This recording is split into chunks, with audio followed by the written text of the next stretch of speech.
Hey everyone, welcome back to my channel. So today I'm going to be making a vintage recipe. This is something I've been wanting to do for a long time, and I have a whole bunch of vintage cookbooks, but I wanted to do something festive, so I found this online. I'll link where I found it below, but I thought it was super festive.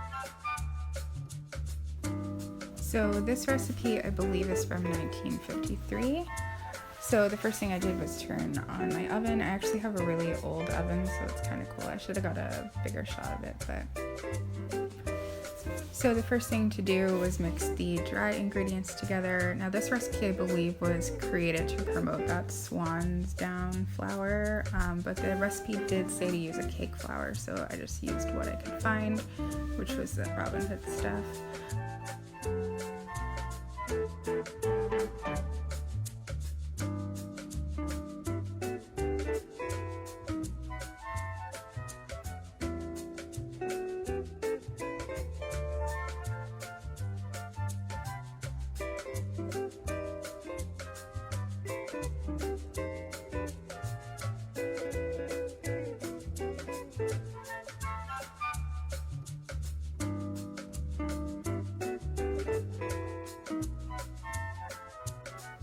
So the recipe actually called for sifting the flour 3 times, which I've never heard of before, but to make it how it said, I did do that.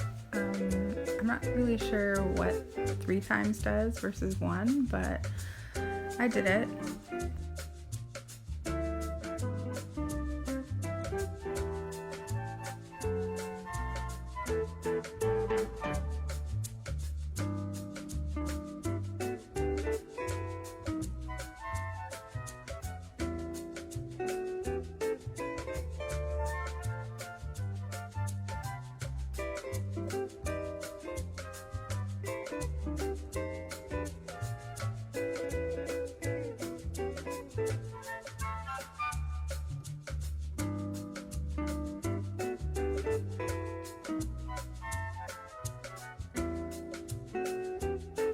So this is the point when I realized I should have actually added in the spices with the other ingredients and such in it, but I figured just mixing it around would be fine, so that's what I did.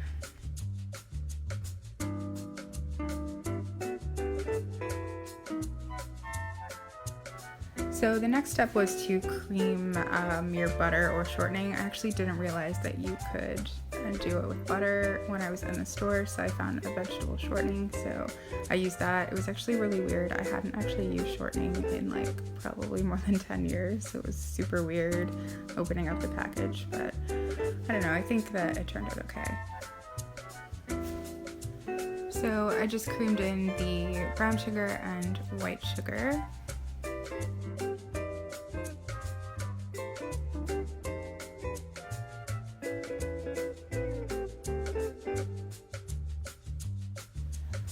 So next is the part of the recipe that I had to deviate from.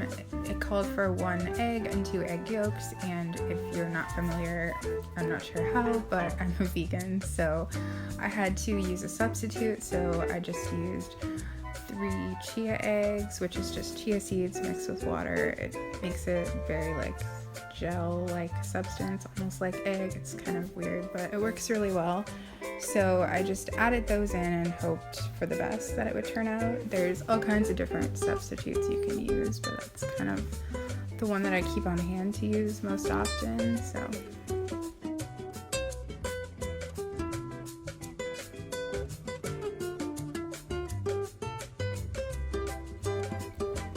Alright, so next it was time to add in the flour and the milk, and this is another part where I had to deviate from the regular recipe that called for buttermilk, so I just used some almond milk that's obviously plant-based, and to make buttermilk you can just add in some vinegar, so I just added in some apple cider vinegar, and that does the trick. So.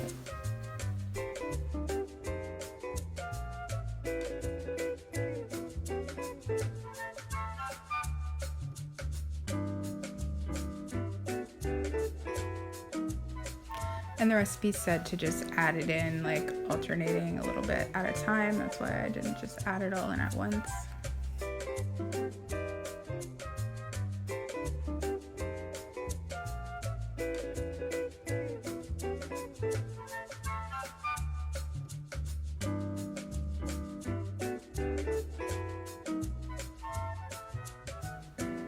Okay, next was time to add in the pumpkin. This is just canned pumpkin, and I think the recipe called it like walnut meat or something, so I just assumed that meant just chopped walnuts, so that's what I added in. I actually was surprised that it was only like 3/4 of a cup, I think, of pumpkin, because I didn't look at the amounts until right before I made it, but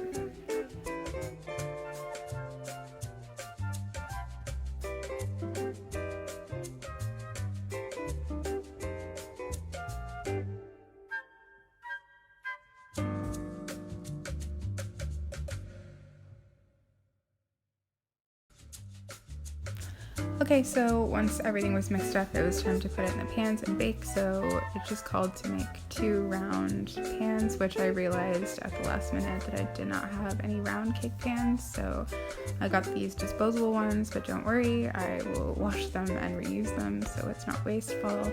And the recipe said to just put some parchment paper on the bottom, so I just cut out some circles.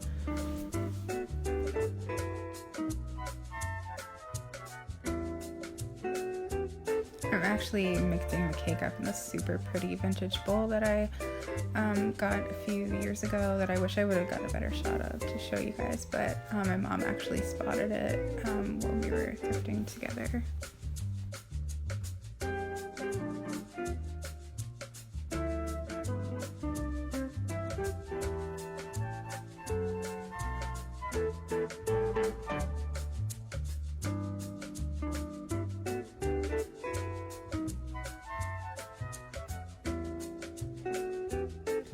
Okay, so once I got the cakes in there, it was time to tint the frosting orange. So I'm actually just using a can of frosting, which I'm not actually sure when that was invented. I'm pretty sure they were out at least in the 70s, but I don't know if they actually had those in the 50s. I know they had box cakes in the 50s, but anyway, I just used some like pastel food coloring because I wanted to kind of make it like more of a pastel orange. I feel like it looks more pink in the video, like on camera, but it did look more orange in person, but I just kind of added, you know, the pink and yellow together until it kind of made orange.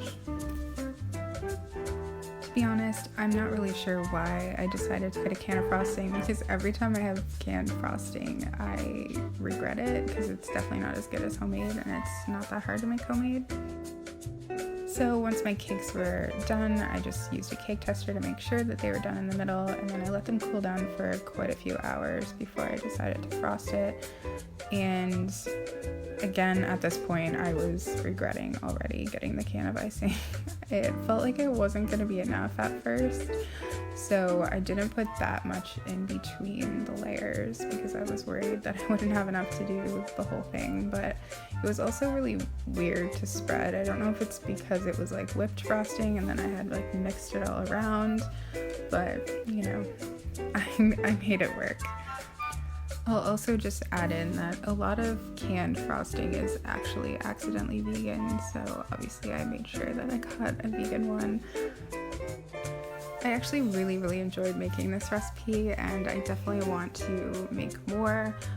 For a long time I was feeling really depressed, and so I was trying to look for things to do that I really enjoyed that could make me feel joy again, and baking is definitely one of those things, so it's been really nice doing a lot more baking this year.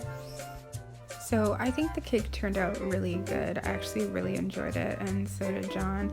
Although it really didn't taste like pumpkin at all, it kind of reminded me of a spice cake in terms of taste, and the texture of it kind of reminded me of carrot cake, just minus the carrots with the walnut pieces in it.